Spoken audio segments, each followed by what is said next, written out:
বাড়িতে হঠাৎ অতিথি আসলে চিন্তার একটা বিষয়। বাড়িতে অল্প কিছু মাছ রয়েছে, সেই মাছ দিয়ে কি করা যায় তোমাদের সাথে একটা রেসিপি শেয়ার করব। একটা বাটিতে জল, নুন, হলুদ, পেঁয়াজ, রসুন, আদা গ্রেট করে নিয়েছি। দারচিনি, লবঙ্গ, এক টুকরো এলাচ দিয়ে জলটা ফুটে উঠলে 4 পিস কাতলা মাছের পেটি ছিল, মাছগুলোকে সেদ্ধ করে নেব।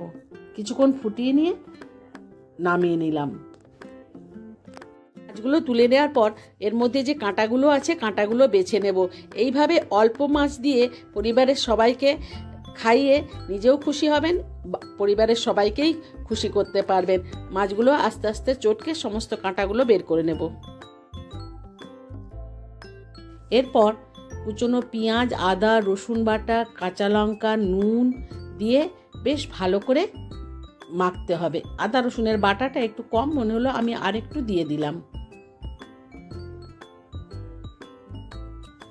সামান্য হলুদও দিয়ে দেব। যারা নতুন বন্ধু আছে ইউটিউব থেকে দেখছো তারা আমার চ্যানেলটিকে সাবস্ক্রাইব করে নিও। ফেসবুক ও ইনস্টাগ্রাম থেকে দেখলে ফলো করে নিতে ভুলো না। এরপর একটা ডিম দিয়ে আরও কিছুক্ষণ মেখে নেব। তোমরা হয়তো ভাবছো যে একটা একটা জিনিস দিচ্ছি আর মাখছি। এইভাবে মাখলে মাখাটা কতদূর অবধি ভালো হয় সেটাই একবার বাড়িতে বানিয়ে খেয়ে দেখতে পারো। ডিম দেওয়ার পর কিছুক্ষণ মাখিয়ে নিয়ে বড় এক চামচ কর্নফ্লাওয়ার দিলাম। কর্নফ্লাওয়ার, গোলমরিচ গুঁড়ো ও 1 চামচ বেসন দিয়ে বেশ ভালো করে মেখে ফ্রিজে 1 ঘন্টার জন্য ঠান্ডা করতে রেখে দেব।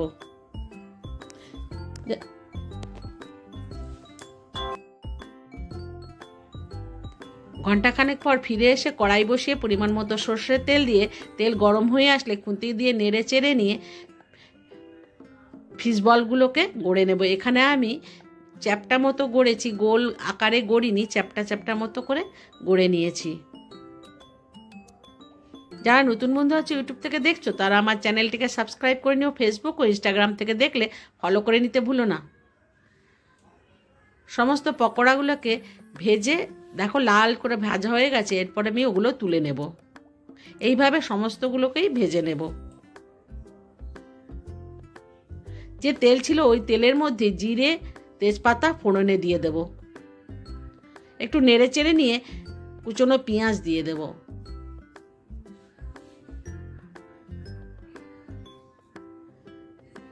স্বাদ মতো নুন দিয়ে দেব। নুনটা আগে দিলে পেঁয়াজটা ভালো ভাজা হবে, তাড়াতাড়ি নরম হয়ে গিয়ে আদা রসুনের পেস্ট দিয়ে দেব। খুন্তি দিয়ে নেড়ে চেড়ে নিয়ে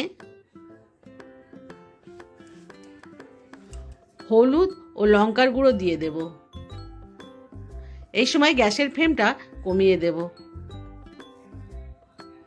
আমি যেভাবে এই ফিশ বল কারি রান্না করছি তোমরাও একবার বাড়িতে এইভাবে রান্না করে খেয়ে দেখো, আশা করি ভালো লাগবে। ভালো লাগলে বন্ধুদের মধ্যে শেয়ার করে দিয়ে লাইক ও কমেন্ট করতে ভুলো না কে কোথা থেকে দেখছো। সামান্য একটু জল দিয়ে আরও কিছুক্ষণ কষিয়ে নিয়ে কষানো হয়ে গেলে পরিমাণ মতো জল দিয়ে দেব। ঝোল ফুটে উঠেছে, ওপর থেকে ফিশ বলগুলো দিয়ে দেব।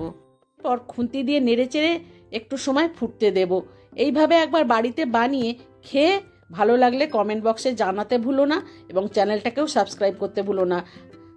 ওপর থেকে গরম মশলা ছড়িয়ে নামিয়ে গরম গরম পরিবেশন করে দেবো। আমি সুপ্রিয়া, আমার এই ছোট্ট চ্যানেলে তোমাদের সবাইকে স্বাগত জানাই।